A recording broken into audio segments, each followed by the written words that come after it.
You are listening to the People-Centric Podcast, where we talk through the toughest challenges that people face at work and give practical advice to fixing those challenges.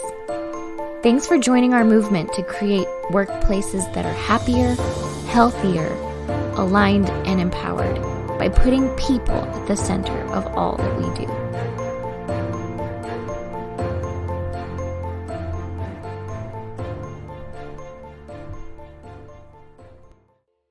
People-centric leaders, am I excited to be able to see you again? And I say see you because I think this is a good reminder. I see myself and I see Diana. I'll get to her in just a second, but we're on YouTube. Like, you can listen to us. Maybe you've listened to us for a while. You can go check us out on YouTube if you want the nonverbals and the entire experience. But I'm excited that you're here with us for this podcast. And this is something that I think you're going to enjoy.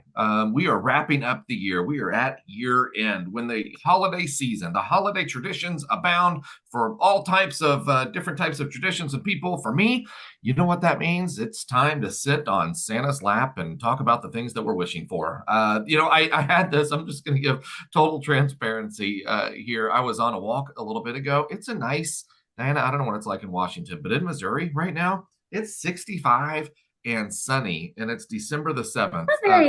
It's not very like Santa winter wonderlandish, you know? Yeah, I mean, I was in short sleeves and shorts, just taking a walk around the block, just trying to get my body in motion there and thinking. And I thought, Diana and I have this podcast, and I wonder if this idea might work. And you know what? I'm pretty excited about it. For many of you, this resonates. You sit on Santa's lap, you talk about the wishful things that you're hoping that you get, and your parents are in the background going, "That's not going to happen, right?" I want a pony. Let them down gently, Santa. That's not going to happen. But for some of these things, I'm not putting you or myself on Santa's lap. I am imagining the conversations that maybe CEOs, managers, department heads, however, leadership of organizations. I'm putting that hat on and sitting on Santa's lap based on the experiences and conversations that we've had with folks all year. All year, I'm thinking about what are those things that I think that they are going to be asking Santa for this year towards the end of the year. And it's not just about the managers and the leaders too. There's an employee experience based off of this. You might be listening to this podcast as a frontline employee going, "What's in it for me?" Ironically, it's going to be a lot of the same things. Diana, you just talked about that, and I'll let you maybe say hello and talk about why you're excited about this topic. But for a lot of times, the employees want the same things as managers, maybe in a different type of ask, right? Yeah, I'm gonna start out this by saying I will not sit on Santa's lap, and I don't care about the holidays. I'm not a fan. I'm not a fan. I'm bah humbug Scrooge, and that is what I'm gonna go with. But I can get behind the wishful thinking and the planning for next year and the things that I want to see from leaders next year. I can get behind that, Yeah, but I've seen your tree. You have a nice, beautiful tree there in the front room. You like baking all the things. You get caught up in the spirit too. I mean, next Friday, this is just a behind the scenes for the folks out there. Next Friday, Diana's flying into town. She's coming to town. Instead of Santa, it's Diana's coming to town. And we're excited about it. We're going to get together, have our people-centric year-end celebration together. We have some gift giving there, and I'm excited to see what everybody got. But Diana has a hard candy shell. We've talked about this earlier, but on the inside, the tree is only for the family. It's not for me. Right. I don't like it. But if it's gonna be in my house, it better be spectacular. That's what I. It better be good. Well, it is good. I've seen it, and I've been there. I've gotten to go to Washington and see it, and I know exactly where it is. I know exactly where it's there, and so it's good to have that context. All right, let's get into it. Some of the things that I believe, based off of the experience of not only working with some folks, but maybe even just hearing from managers at different conferences that I've been speaking at, business owners alike. I'm kind of using that term generically. They're people in leadership positions at organizations, right? People in managerial leadership positions at organizations. What are some of the things that they have maybe been asking for? And what do I think that they're hoping for at the end of the year for their specific organizations? And I think number one on the list, which is amazing, is we need a perfect communication system. Now, right off the bat, Diana, maybe what's wrong with that thought? Well, perfect is probably a stretch, right? That's not perfect is hard. But Yeah. I will say that is the number one thing we hear from organizations, hands down, every time.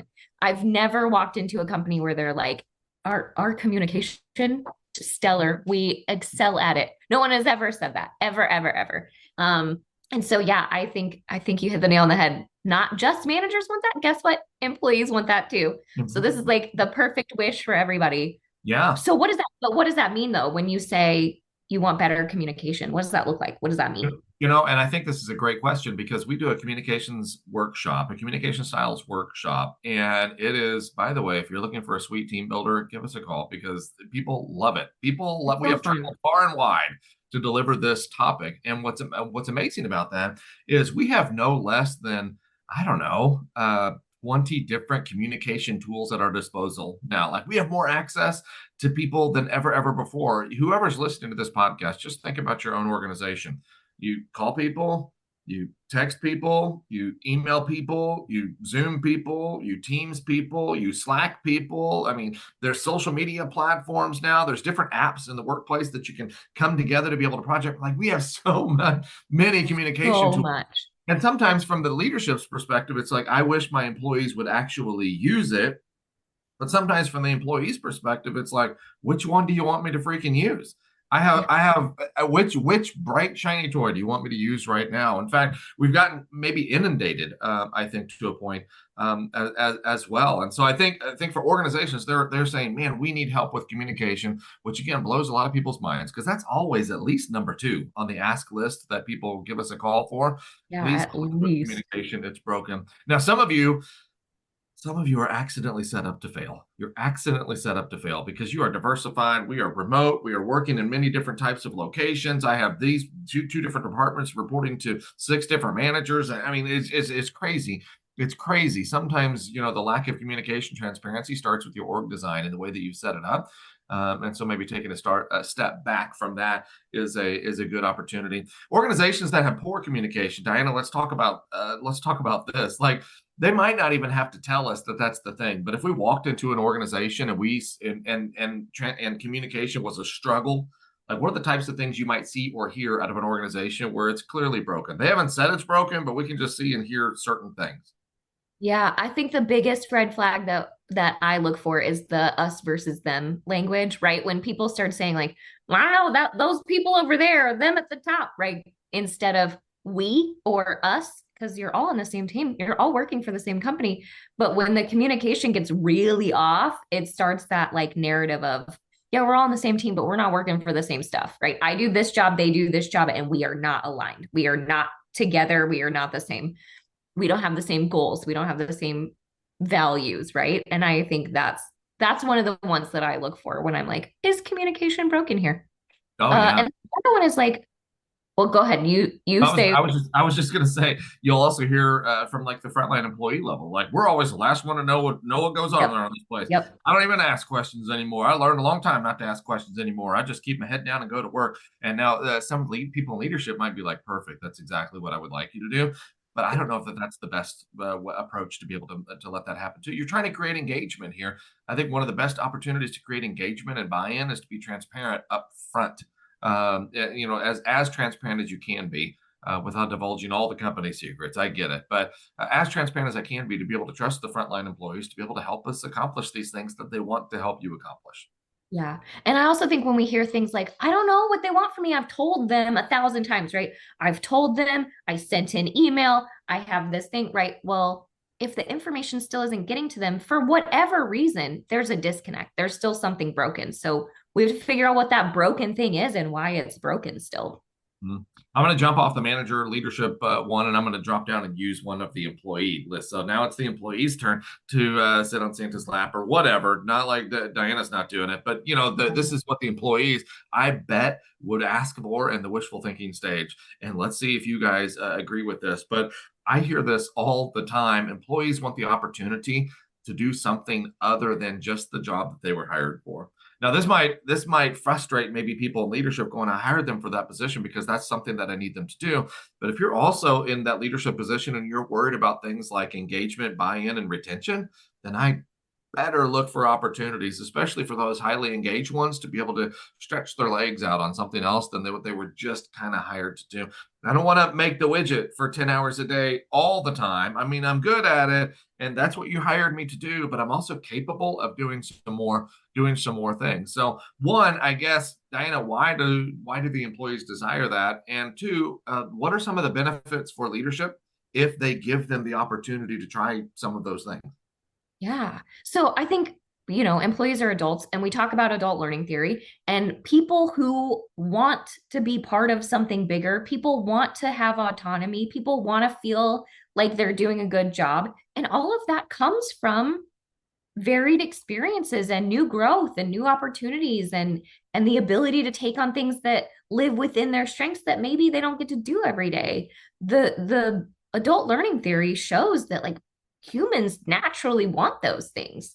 And the crazy part is every time we talk to a manager will be like, "Oh, I want engaged employees." And then we say, like, "What have you done to engage them? What are you doing to help them feel better at work and feel like they want to take on things and have opportunities to do that?" And it's like, "Well, they're not doing their current work." Okay, well, man, Yeah, you guess we can you always want find. things. Yeah, Yeah, yeah. guess we can always find something. I think that this takes us to another thing that I know leadership is really, really after. But if you give employees the opportunity to work on some things that maybe are not technically their job, but do align with some of the skill sets that they could potentially bring to the table, you know what that helps leadership do? Succession planning. Succession planning. You have an idea. We used to do a topic, and we haven't done this for a while. Maybe we should bring this back too, but it was called hidden gems. And hidden gems, the idea of hidden gems as a leadership topic was sometimes when we're like, you know what, I need somebody that can do this, and I'm in leadership, then I need to look outside of the organization to bring somebody in. And the reason why it's called hidden gems is because in a lot of cases, those people that you're searching for already work there. We just haven't given them an opportunity to be able to maybe do some of those things. So we would argue that they're the benefit of giving them the opportunity to work on some of those things is that it's going to kind of give them a renewed sense of purpose. They're going to feel like, man, I'm helping this organization succeed. I'm going to feel valued because you're tapping me on the shoulder and you're trusting me with some of these different things to be able to work on. But the benefit for you is now you have an idea of what they're capable of. Isn't part of management being able to build the most dynamic team that I can build? And if I'm hoarding those things and not giving some people the opportunities to do that, I just said some people, and I recognize I said some people. I get it. There might be some other people that you do not want to unleash and give them the opportunity to do certain things. So it's part of understanding the strengths of the folks that you have there. But boy, the benefits of being able to feed some of those different tasks to folks that have some skill set in that, to bring them to the table as an engaged, renewed sense of purpose employee. Man, that is a lot of street cred for you, manager, if you can find ways to be able to engage the folks like that. So, anything And else to add to that one?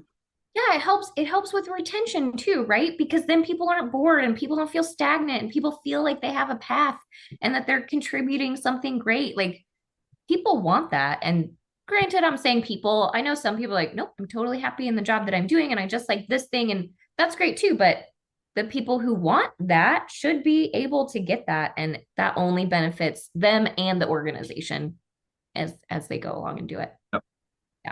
Yeah, I agree with that. And this, piggybacks onto the next managerial one, the leadership one that I was going to bring up. But I hear this quite a bit. I had a phone call with a business owner this morning, trying to get us in to do a team retreat. One of the topics at the team retreat that they want us to talk about is how do we get our people to buy into what it is that we're doing, that we're trying to do. And so I can imagine, okay, it's manager leadership's opportunity to be able to say what it is. This is what we're hoping for. It's not a pony. It's bought in and engaged employees. That's what we would like. Bought in and engaged employees.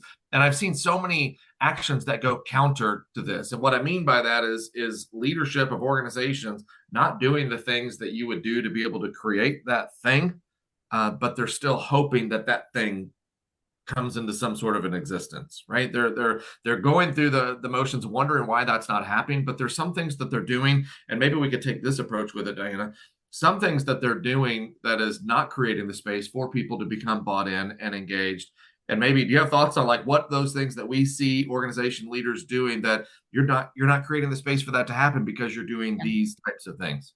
So many things, but I think the main one that that really diminishes engagement is micromanaging, right? I've told you what to do, exactly how to do it. I have planned the project. I've given you the SOP. I'm telling you this is the way, and I'm not giving you any autonomy or space to think and use your actual brain and do something good, right? Like I'm telling you.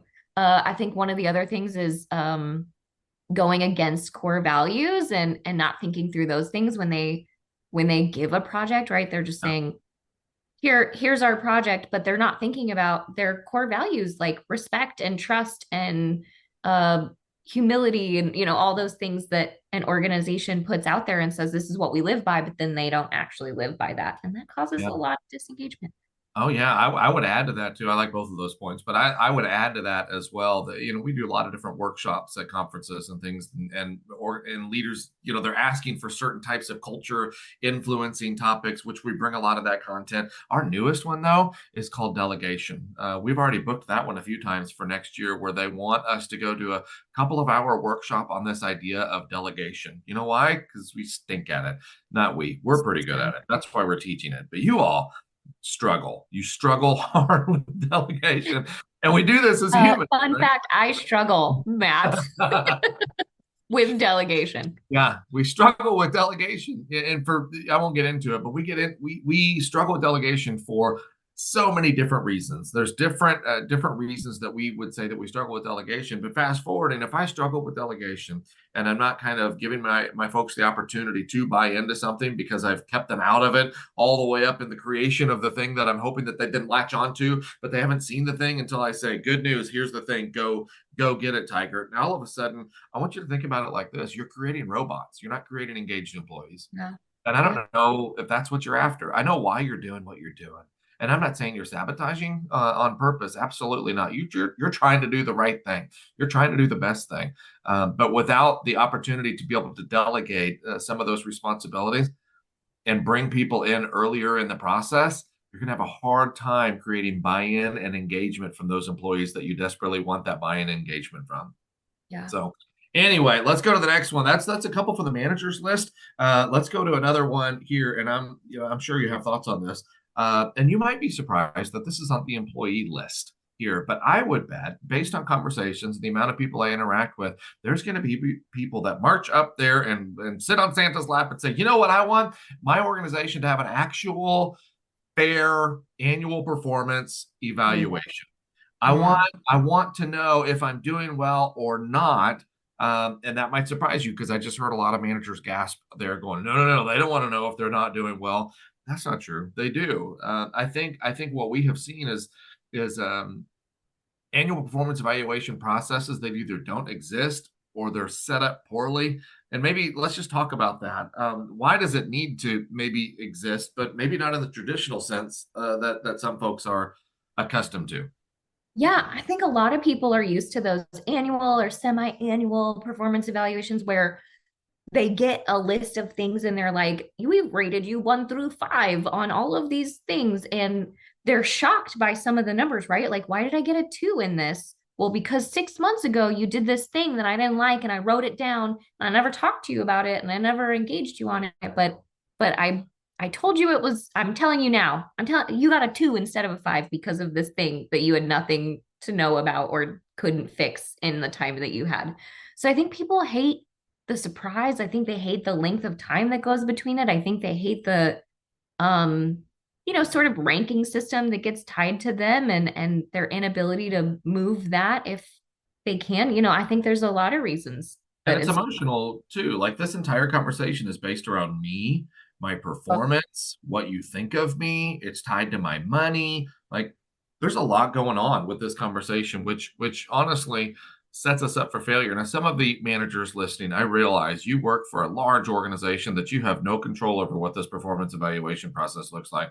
However, what I would encourage you to do is maybe set up some regular one-on-ones with your folks so you can kind of stay in tune with them throughout the year, so it's not just waiting for that one once a year, let me tell you what I think about you, but honestly you don't remember what I did in February. This is a Yeah. 60-day evaluation. This is not an annual performance evaluation. So if you can maybe, I recognize some of you, again, might work for an organization where you have no control over not doing it. You have to do it. I came from an organization like that. I Yeah. have to do it. But maybe if you could create some more communication touch points along the way and really build that relationship with your folks, then that year-end performance evaluation is going to go much more smoothly for you. I Yeah. would imagine too. Yeah. Can I add one other too? And let me just add, I don't know if there's any board members listening right now. Maybe you're on the board of an organization or an association. One of the most recent things that we did as far as the strategic planning process, we have what's called a pathfinder. We have a strategic planning process, in addition to just the regular partnerships. But one of the organizations that we just recently went through this with started because I got a phone call from the president, CEO of the organization who reported to a board. And the ask from the president and the CEO, and this is mind blowing, and I think it's an example of humble leadership, which I'm a big fan of. The ask was, I would like the board, and I would like your help with in helping the board create an annual, like a performance, some sort of a performance evaluation, not for my frontline people, but for me as the CEO, as the president, as the person running it. I don't have that in my life. And for some of you, Yeah. you might be going, why would he? That sounds like the perfect gig, right? You just go, as long as the doors are open, you're killing it, right? Just collect Yeah. your check and go. But this guy, and I've accidentally almost slipped and said his name 3 times. I'm not going to do that. But this guy was going, I need that because just for me personally, I want to know that I'm doing well in the eyes of the people that are trusting me to do Yeah. well for this organization. And it was kind of a small town deal, and some of the folks on the board were like, we appreciate that he's asking for it. And honestly, they were basing on, is it going well or not, by how many complaints they got from the general public, right? Yeah. There's got to Yeah. be something more to that. And so this isn't just a thing where managers are needing great employees. Hopefully, if you're in the manager or leadership role, you're asking for the same type of thing, right? Yeah. And I think that's super universal. I mean, I'll admit that I'm not a great feedback person. I'm not good at managing feedback. If I'm not saying that you're doing bad, then you're doing good. That's kind of no news is good news. And every time I have an evaluation on me, my employees always say, I need more feedback from you, right? Everybody wants the feedback. They want to know they're doing a good job, or they want to know they're doing a bad job because they want to fix it. So, yeah, definitely an employee wish and hopefully a manager wish too. Yeah, I would say that would go universally, like you said there too.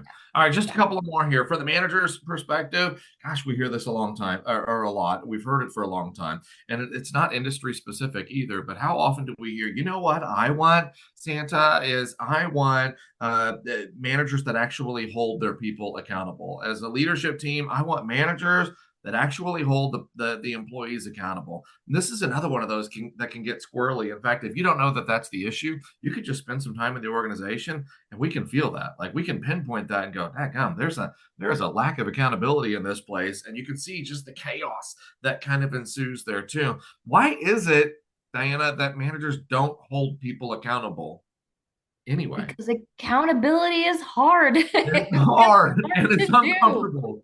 It's uncomfortable, it's hard, it's sometimes nebulous, right? Like there's no set procedure for accountability, right? So it's hard. It goes kind of to that evaluation, like, oh, I'll write it down and I'll tell them in a year, right? Right. Just doing it effectively is really difficult. And a lot of times it's subjective, right? Are you getting the work done that I think you should be getting done? Or, oh, but you've told me you have this other work. And so maybe you're doing that instead. And it's accountability is Yeah. hard. I think this is one of those too, like in your new hire manager onboarding. I bet this isn't even covered in most organizations. Like, I'm going to take you through the technical stuff that this is what you do to write up your employees if they're not doing what it is that they need to be doing. This is how you go through the payroll process. If you have any HR issues, this is how you report it.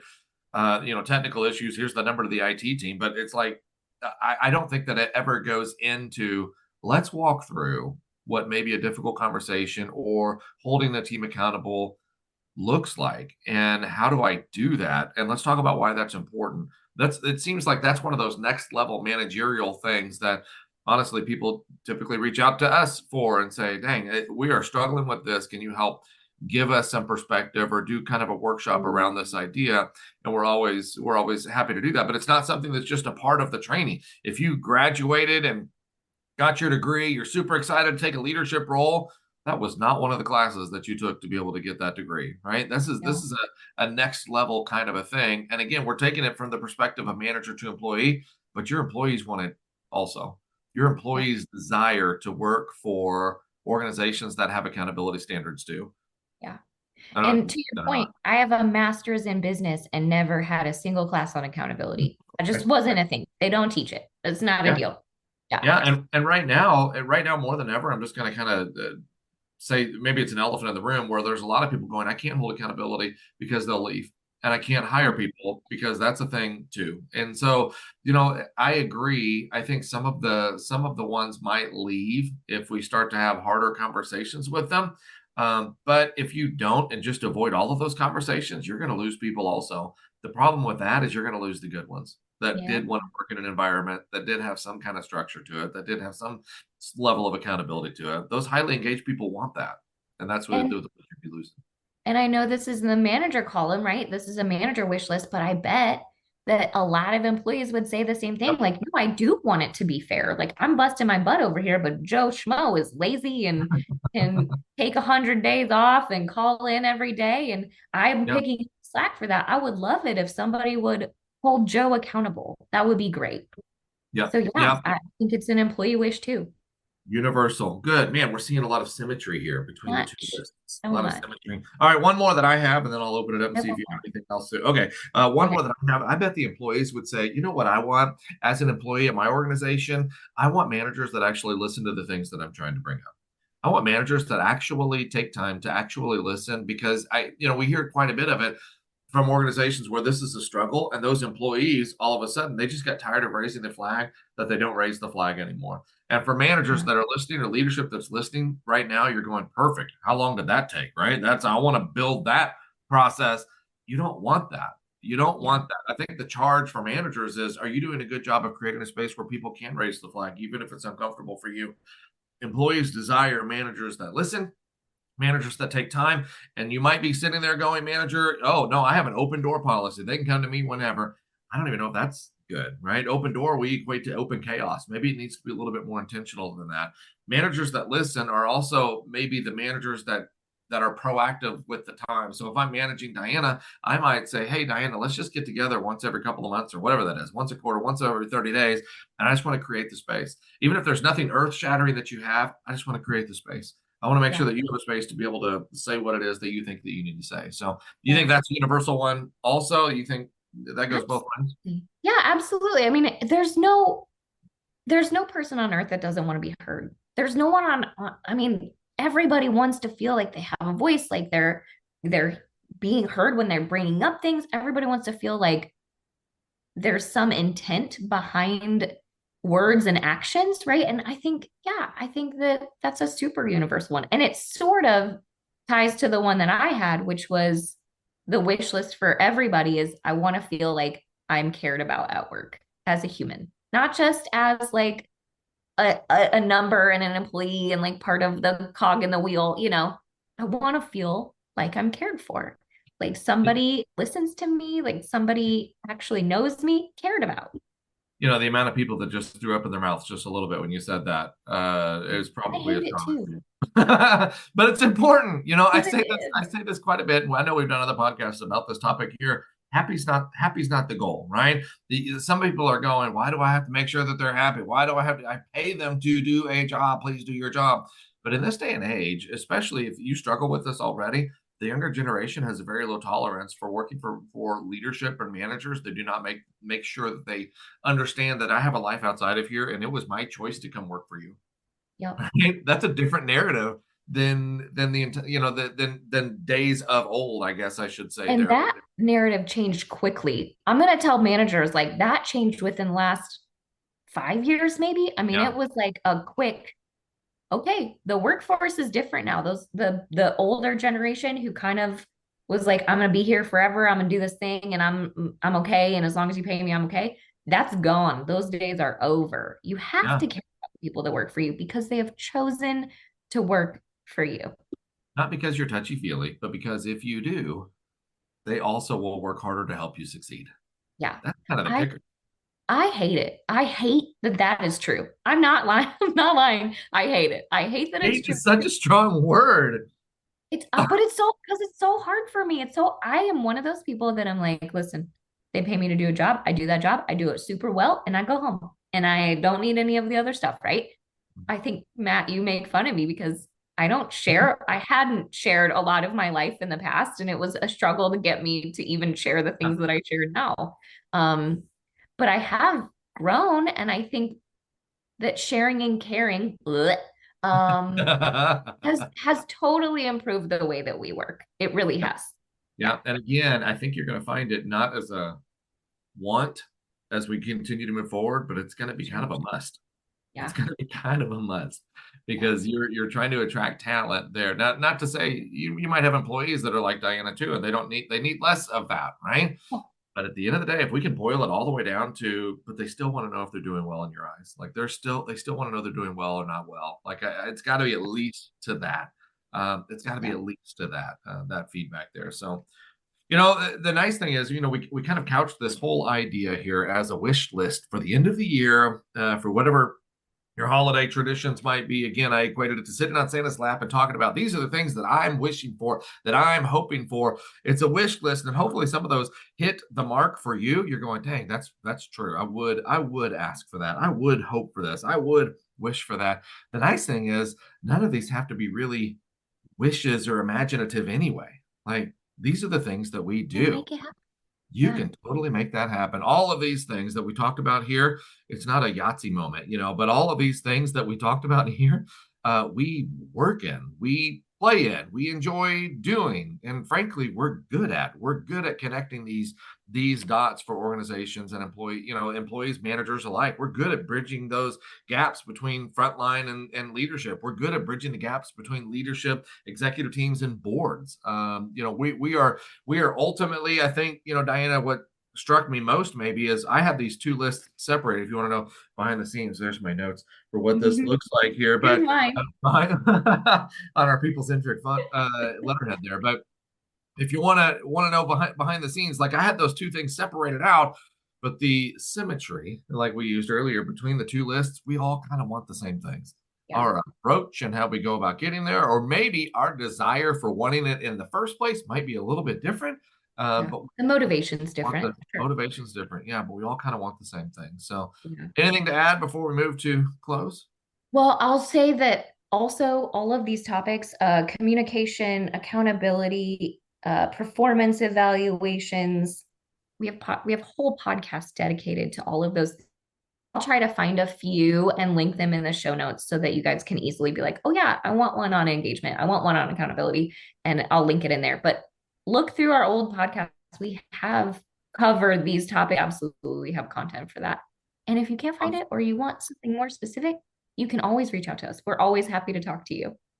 Yeah, we're always happy to talk to you. We love engaging with our listeners, so please feel free to reach out. Hope you enjoyed it. Hope you share it. Hope you took something away from it. And hey, you know what? Instead of just other topics, we don't say this a lot, but if you took something from one of the podcasts and used it, turned it into a win, man, we would love to hear that win.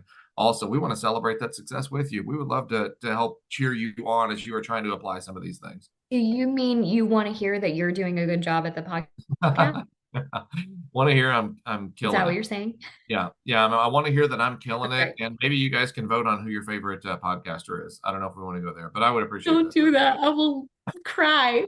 I will cry when I All find out right. that I am the least liked person. Oh, that's not true. You know you have fans all over the place. You hear from them. Hey, everybody, we appreciate you very, very much. Hope you have a great year end of whatever organization you're working for, whatever role that you have. And as always, we appreciate your listening. Share it. Can't say it enough. We appreciate you listening. Love you so much. Goodbye. Thank you for listening to the People Centered Podcast. We are so grateful for you joining us every week. If you like this content, please like and subscribe. Also, feel free to share on your social media with everyone that you know. It really does help us. If you would like to contact us, I have put our information in the show notes. Please reach out anytime. We love hearing from you. We will be back next week with a new topic. Until then, be well and lead well.